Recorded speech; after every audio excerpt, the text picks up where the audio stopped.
Buongiorno, good afternoon. And first of all, thank you, AIGA, for having me here today. It's a pleasure to be here with you. I'm a little bit thankful for the position in the agenda after what I think is one of the most profound and thought-provoking speeches that I heard in a long time, the one of Liz Jackson. And it was not for me just a speech on design for inclusivity or disability design, but I think it's a speech on design, and that's all. And so thanks, Liz, for reminding to all of us how we need to think as designers.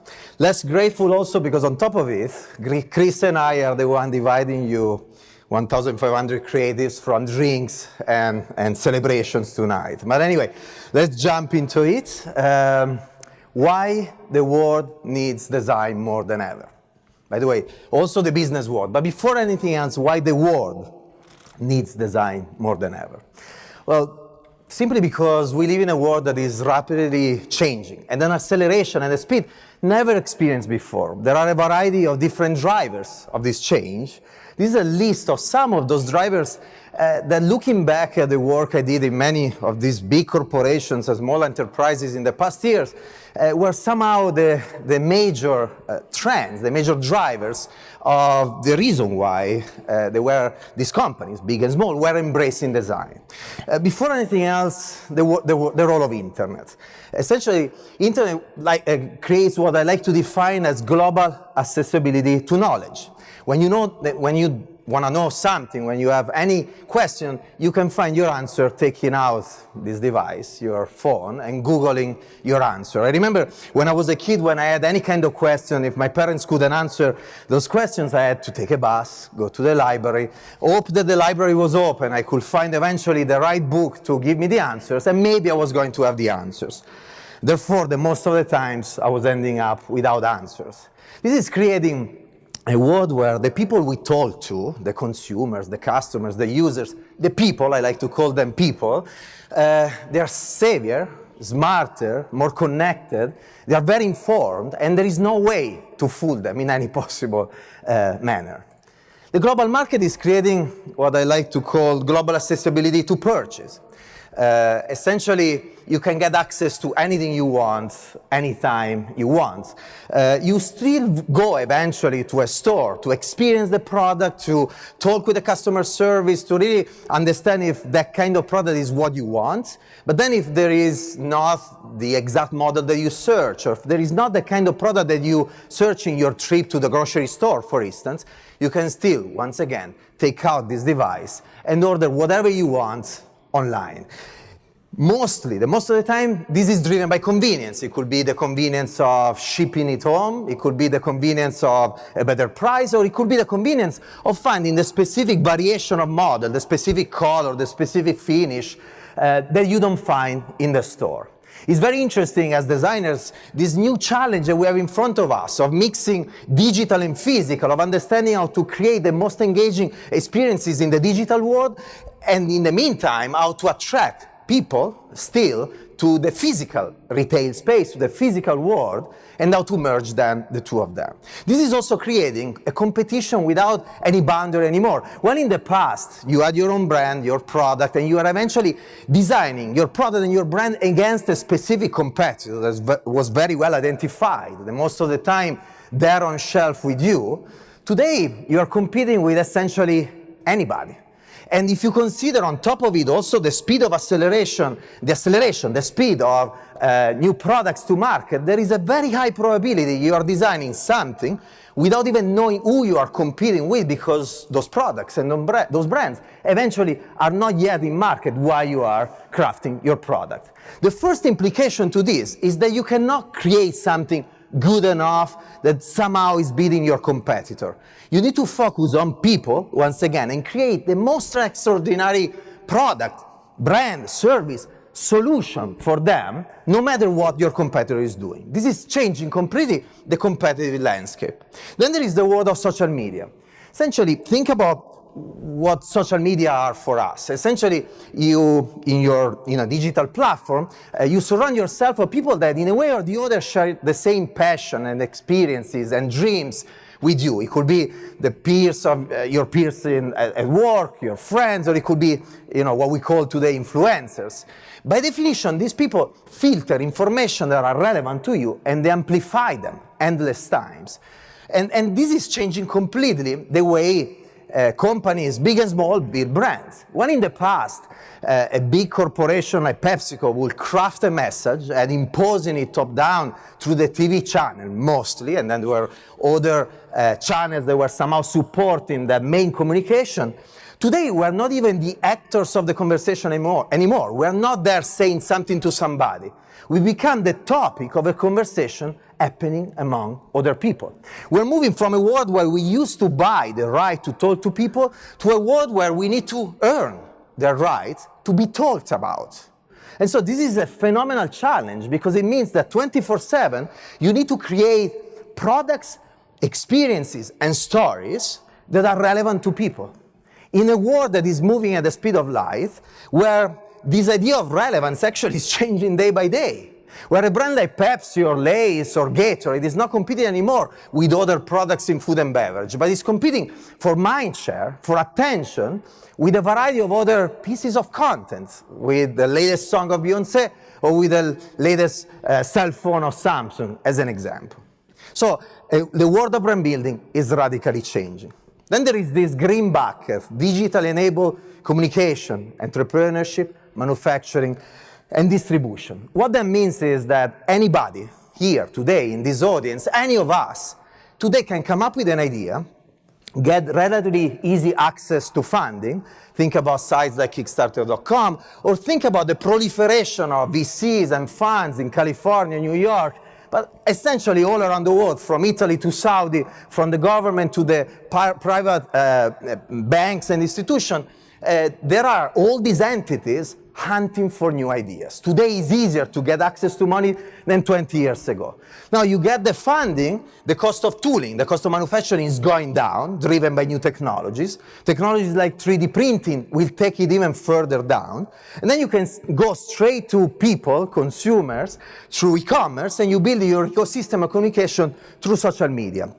Once again, new technologies. Today I was reading the Financial Times and about Verizon testing the 5G in Minneapolis, in Chicago, and other local carrier in Korea. The 5G will amplify endless times the opportunity we have both to sell stuff and to communicate and build experiences around this.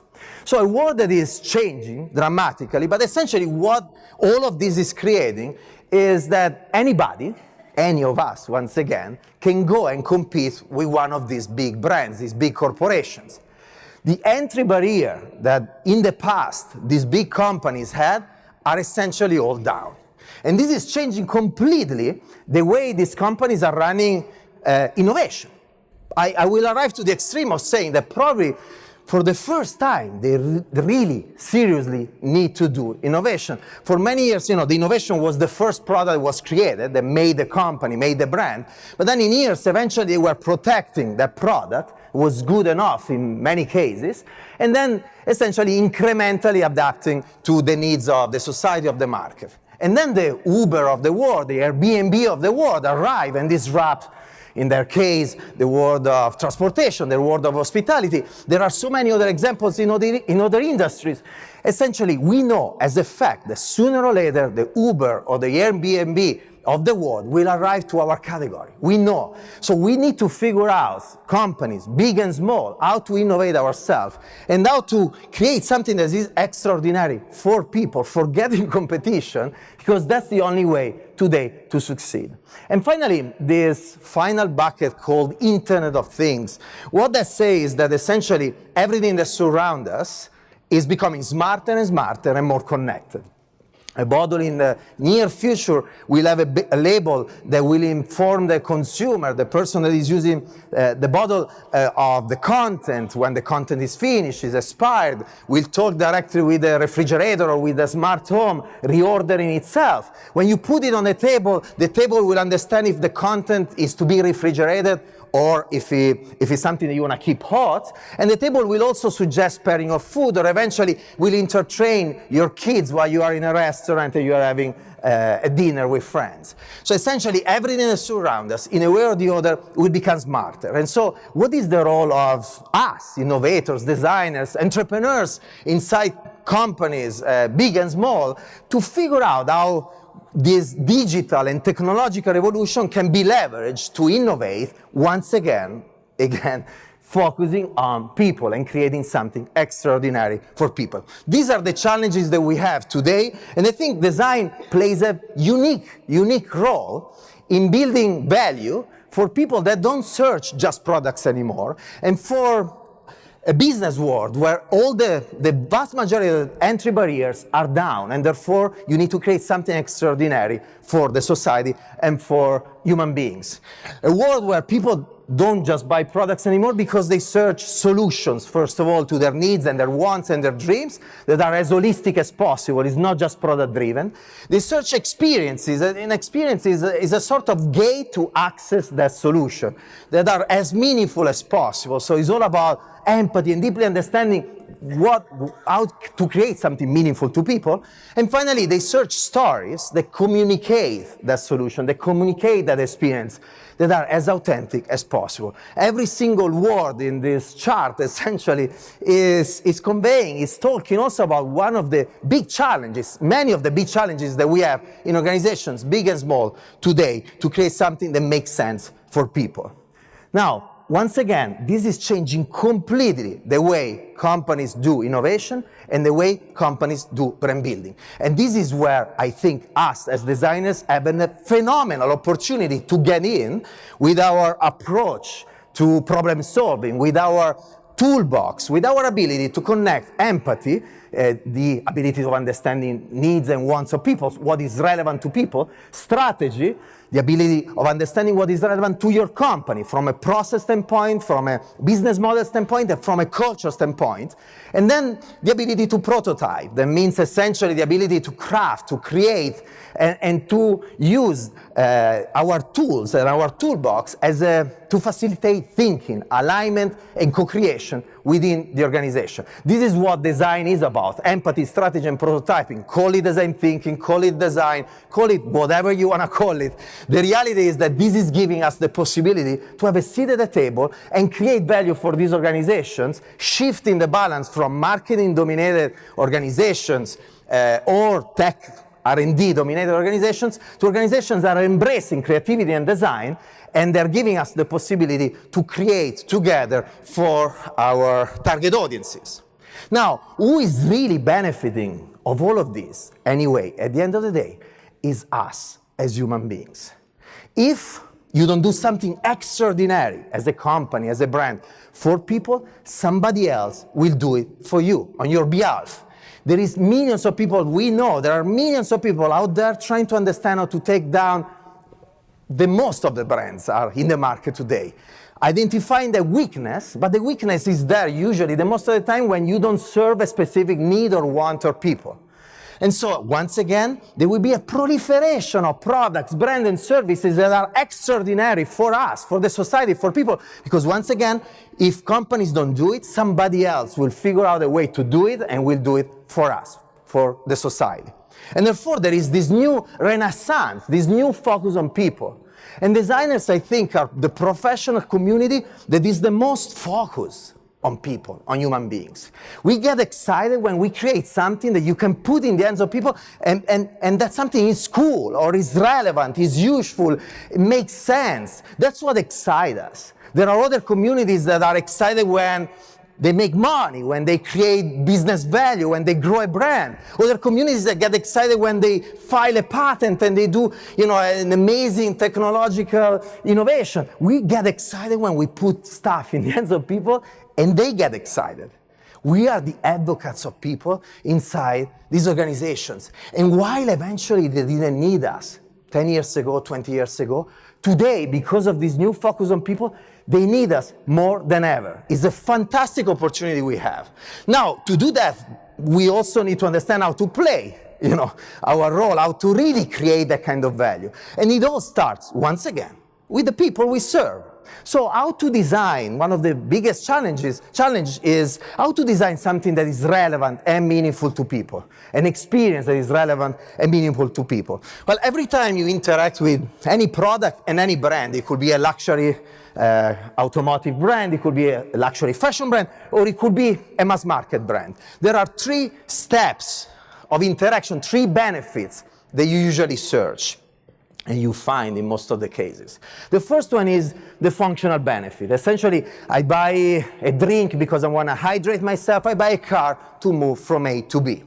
The second one is what we call the emotional benefit. Essentially, I buy something, I buy a product because I really love that product. I really love the feature of the product, the cashmere sweater, the fit.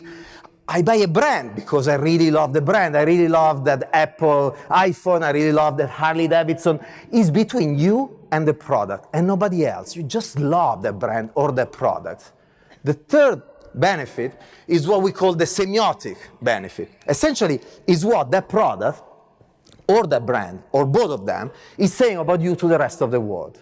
My watch without hands that doesn't tell the time, brandless essentially, is a product, is telling you a story about me. My jacket, my shoes, the car I drive, the friends I have, the books I read, anything that surrounds me and anything that surrounds you is telling a story to the rest of the world. Each of you, without saying a word right now, you are telling a story to all the people surrounding you.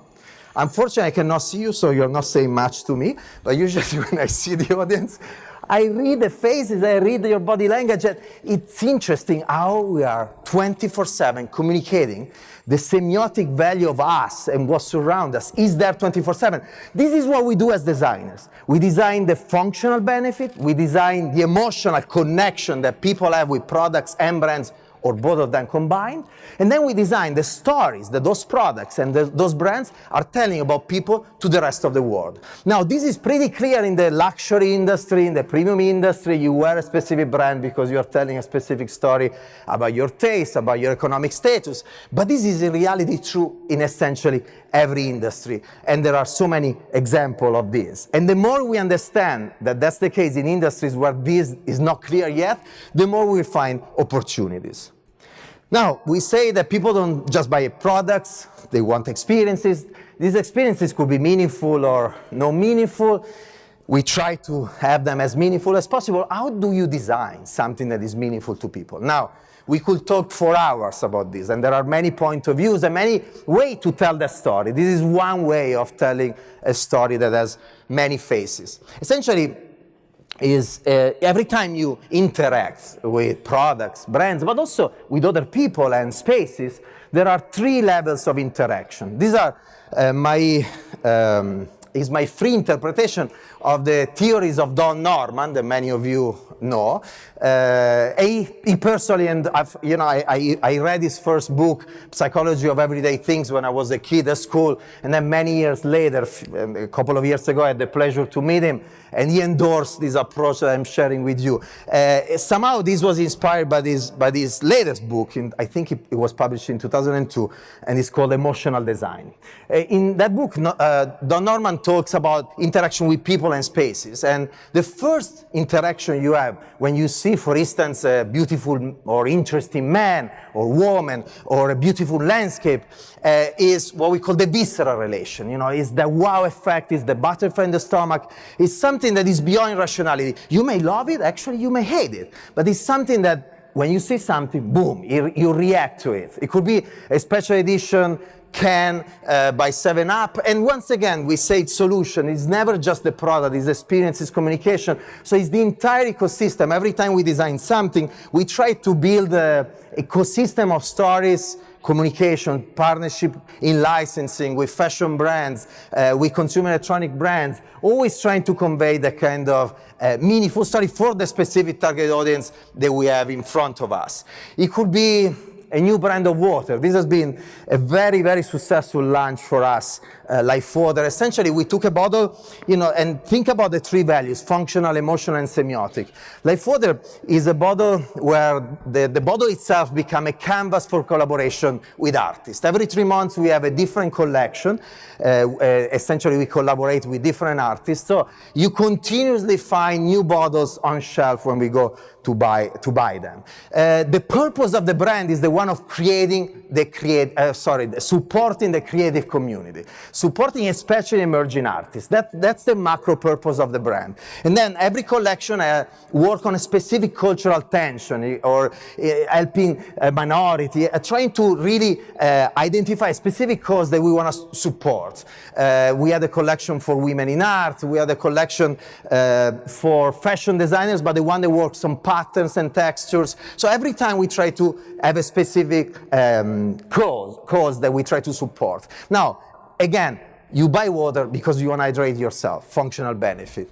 The emotional benefit is that surprise, that excitement that you find every time you are in front of the shelf and you find these new collections. And the fact that we keep creating new collections give us the possibility to keep that excitement high. And then the third value, the semiotic value, is both driven by the aesthetic of the bottle, walk on the street with bottles that are becoming somehow a form of accessory, and as well as the connection with the purpose of the brand. That is a brand that is trying to do good in the society. It's not just product driven. These are some of the collection. This is the latest one that we launched, I think, last week. It's not just the product, but it's the entire ecosystem. From the selection of the curator, from the celebrity one, like Paolo Antonelli from the Museum of Modern Art of New York, to Anna Wintour, all the way to everything that happened in retail, in a variety of different platforms of activation, like Freeze, Milan Design Week, and so on and so forth. We try to build a consistent story across every touch point of the brand.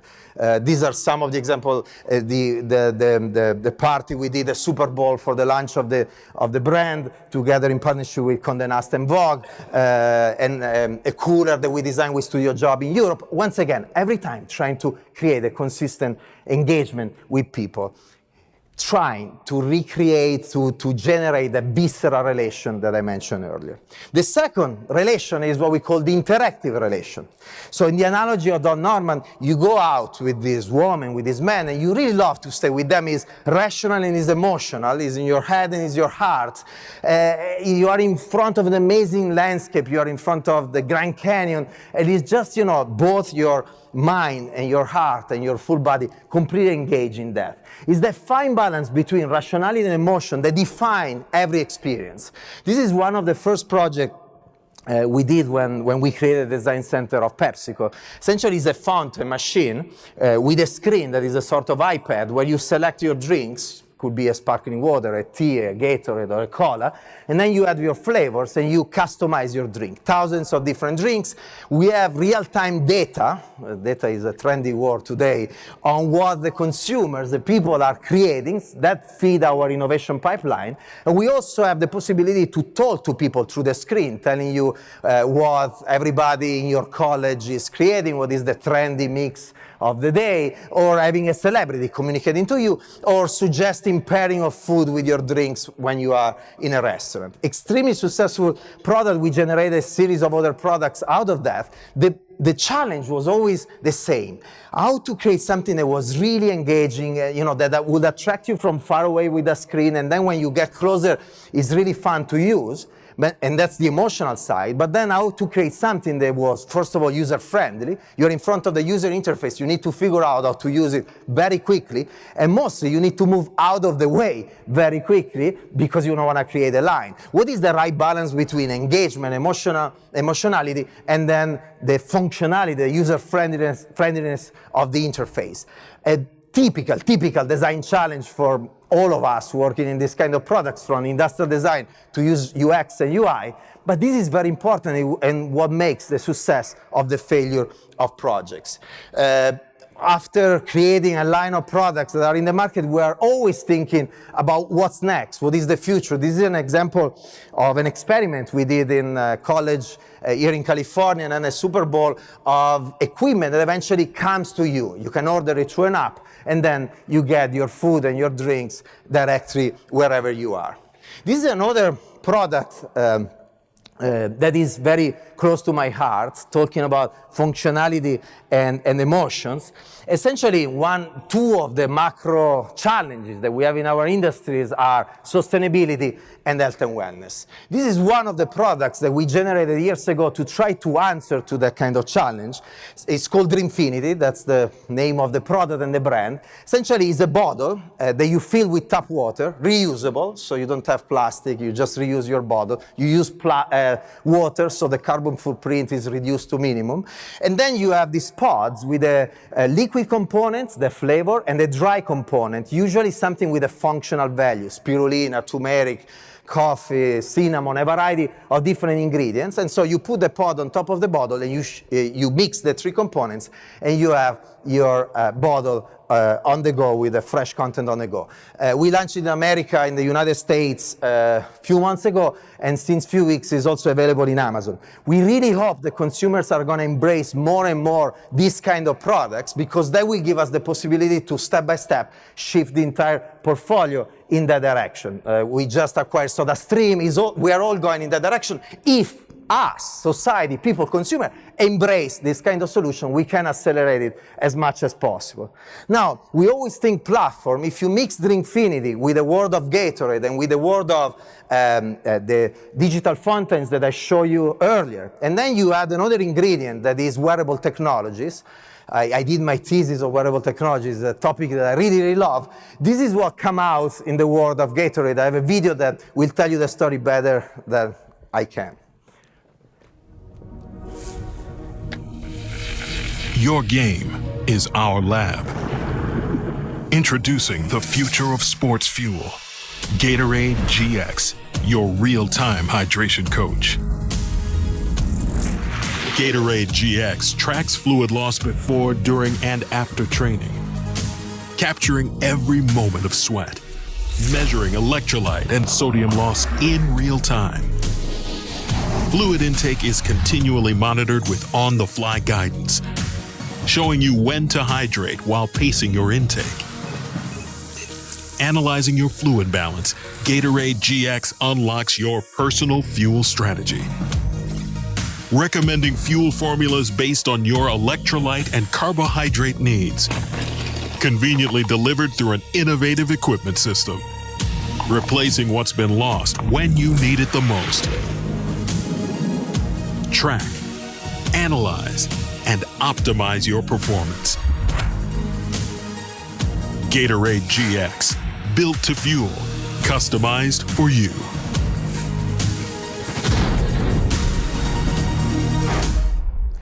And customization is one of the big trends we're investigating today. Customization for pro athletes, customization also in the world of sodas. This is another experiment we ran in the Innovation Fair in New York, Super Bowl, Milan Design Week, and then it became a stable installation in Disney, in Shanghai, in Hershey Park, and is all about the world of sodas and customization.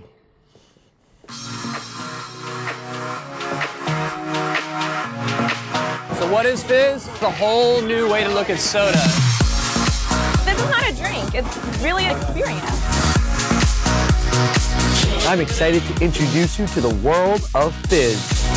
Fizz is a whole new way of looking at soft drink mixology, which we like to call Fizzology. They have these cool machines here called Pepsi Spires.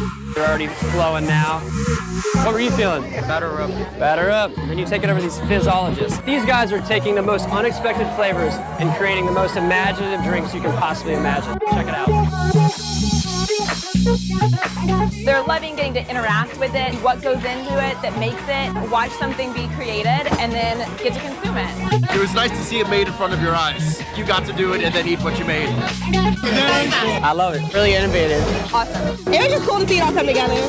My favorite part was watching them put all the toppings. A delicious drink. Having a great taste. I love it. I love the flavor. Fizz is not just a drink, it's an experience. It's been a really exciting day so far. As you can see, we're really flowing now. 3, 2, 1. And it's always about playing with every element. It's the product itself, it's the vessel, it's the physiologist, it's the space, the environment, Willy Wonka style. And it's all about this idea of customization. It's all about this balance between the emotional value of indulgence in this case, but then these are drinks that are 1/3 of the calories of a can of soda, just as an example. So he's always trying to find the right balance to create something that makes sense for people and in the specific kind of context of use and purchase. This is the Fizz, now called Bubbles, in Shanghai and in Hershey Park. And we have a variety of different installations. More and more we're using platforms of communication to test, to try new ideas, prototyping ideas, and then getting feedbacks from users, from consumers, and then tweaking those ideas, killing the one that don't make sense, and the one that instead makes sense, scaling them up in a variety of different opportunities and business models. So we talk about visceral, interactive. The third expression, the third relation is what we call the expressive relation. In the analogy of Norman, you go out with this man, with this woman, and you feel so good that you want to talk to everybody about them. You're back from your vacation in the Grand Canyon. You want to show the pictures of your vacation to everybody. Social media are the perfect platform for that. So it's that pride and a joy that connects you to that specific experience. It could be a potato chips bags. In this case, it's the Stacy's brand and the support for women during Women's Days, many years before Me Too, all the way to the world of Pepsi. Packaging that become content and become even more powerful than traditional content thanks to social media, all the way to a celebration of the brand that is not anymore just focused on the product itself, the cola, but on what the cola stands for. This is Soccer World Cup 6 years ago. We are not a sponsor of the event. Our friends from Atlanta are in this case, but we do sponsor a variety of different athletes. So this is Messi, for instance. We took with Danny Clinch, this famous photographer, black and white pictures. We asked street artists from every country of the different soccer players to, in a live performance in London, to paint over the portrait, the photography. That became content itself. And then we took the art and we started to create a series of collaborations with a variety of different brands. Del Toro shoes, Penguin jackets, Bang & Olufsen headphones, and a variety of other products. It's a model that worked out very well for us, and so we keep repeating it. This is UEFA Champions League, for instance, as a platform, but it's not applied just to soccer. It's applied to a variety of different situations, collaborations with brands. This is one of the latest we did with Puma that's been extremely successful for us. This is the new campaign for Pepsi Zero Sugar that we launched few weeks ago around the world. And every time, once again, is connecting the product together with an ecosystem of other products and experiences. This is what we did in Shanghai, what we keep doing in Shanghai. We are the main sponsor of Shanghai Fashion Week. It's also interesting to understand, to see, to witness how there is nothing local anymore. You can do something in Shanghai. Earlier you saw the images of Cheetos in Brazil and the House of Cheetah. There are so many different activations that are local but become global content. Glocal is the keyword for all these corporations today. Now, the challenge that we have every time is how to reach all these different status, this different kind of relationship. Every time I talk about visceral, interactive, and expressive, everybody nods in front of me, because they are the way we connect with other people, are natural to all of us. The challenge is, how can I connect this to a value for the business? If I create the visceral effect, there is a very high probability that I'm gonna create emotional impulse purchase. I go to a store with a list of things to buy, and then I get out with a cart full of things that I didn't expect to buy, but they really excite me when I was there in the store. The interactive one is emotional satisfaction and loyalty. It's the line of people out of an Apple store to buy the latest iPhone even before they ever tried it, because there is just that emotional attachment and loyalty to the brand. The expressive one is communication and spontaneous PR, word of mouth. It's people becoming the ambassadors of your brand and communicating about them. The visceral one is purchase, interactive is repurchase, expressive is recommend. If we go back to the user perspective, and that is very relevant to us as creative, as designers, is always about creating the wow effect in everything you do at every touch point. It's about creating an engagement that is rational and emotional, and it's about creating that sense of pride and joy that you have when you connect to a specific product and brand. This is what we need to do every time we design. Moving from the bottom of this pyramid all the way to the top, we still need to understand how to create utilitarian needs, how to work on usability, reliability, and functionality. In the world, for a brand like Pepsi, it's all about competing with another cola. It's more or less calories, flavors, it's the functionality of the product. You go up to pleasure and convenience in the occasion of use. It's the pleasure and convenience of drinking a Pepsi versus anything else when I have a meal with my family or when I am walking to work, for instance. In that case, Pepsi competes with any other potential drink, from wine to energy drinks to juices to water.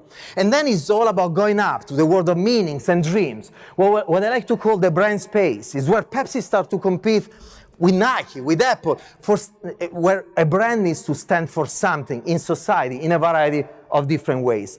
We need to work every time across the entire pyramid. All of this is applicable to the brands and products of today, and today I share with you a variety of different examples from today, but obviously there are many examples of what are gonna be the products and the brands of the future that I cannot share with you for obvious reasons today. But this is a short video that tells you a little bit about how we're thinking about the world of beverage, drinks, and snacking in the future.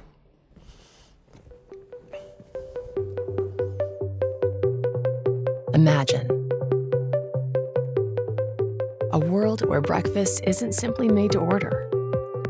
It's biometrically tailored to meet your body's very own unique needs.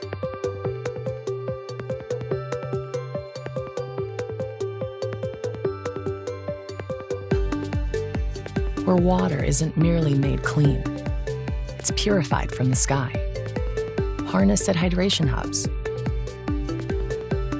and augmented with the nutrients you desire.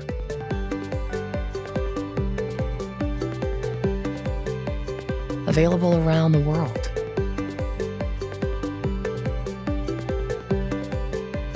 Where fruits and vegetables aren't just locally grown, they're harvested within arm's reach.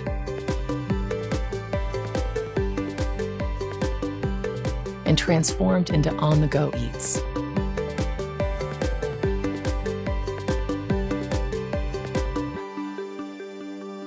Imagine a world where food is sustainably packaged from bio-based innovation and responsibly recycled in every city around the planet.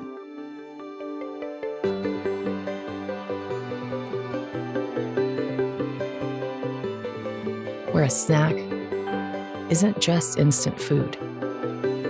It's pure goodness on demand, fueling your afternoon and maximizing your goals. Where a table is smart enough to know exactly what you need and turns a night of music, drinks, and entertainment into an experience to remember. Imagine a world where the products we make bring joy to the planet and the people they are made for. And so this video touches many of the different challenges we are facing and opportunities, from farm to table, organic, all the way to mass customization, digitization, and so on and so forth. And we have hundreds and hundreds of projects that we're running around this different theme. Now, I want to leave you with one of the many challenges that we are facing to build something like this inside an organization of the size of PepsiCo. We started talking about people. We talk about people all the time. We design for people. It's this new humanistic time. But it's not just the people that we design for that are important. It's also the people that are designing, the people that are driving innovation inside this organization, big and small. And that's one of the biggest challenges that we have, how to find the best talents to drive something like this. Because we often talk about processes, but the reality, when we talk about design thinking, we read books about design, we always talk about processes. Processes are they're like a brush.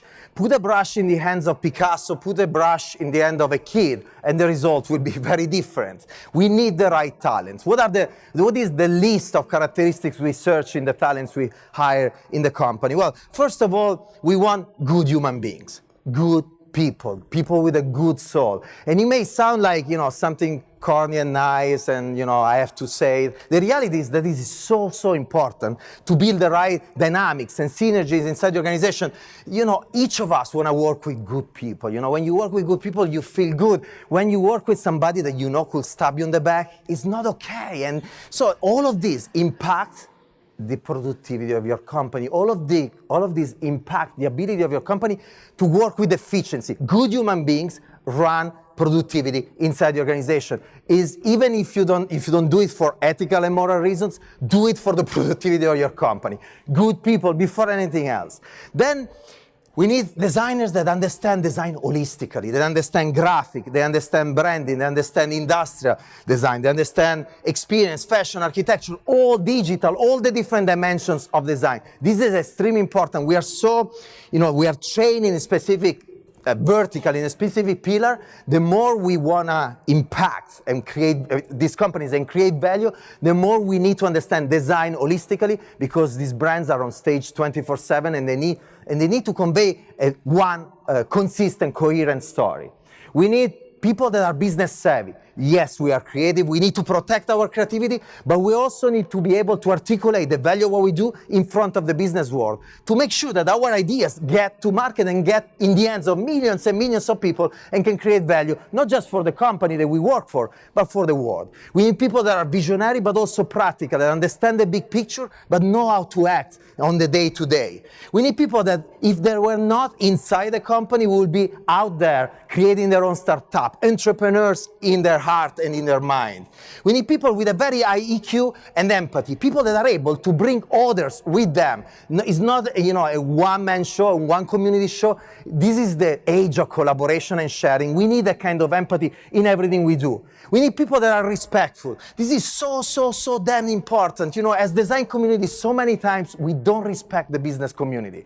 We are like, oh, we figured it out. They don't understand it. We are an agency, we are creating something for a company. Oh, they butcher our product or our idea. But we always know what to do. And the business community doesn't respect the design community. Oh, the creative people don't get it. They don't understand it. The reality is that when you respect somebody, you put yourself in a wonderful situation. When you respect somebody, you respect the business person in front of you, for instance, you can arrive to two potential different results. One is that you try to understand why the person is not understanding you. And maybe you will find out something that you are ignoring, that you didn't understand. Because often you have in front of you people that are not that stupid, especially if they are executives in these big organizations, then most of them are not that stupid if they're there. So maybe they understand something we don't understand. If you do, you will better yourself. You understand their point of view, you will better yourself. In other situations, you will understand that eventually they are not understanding you.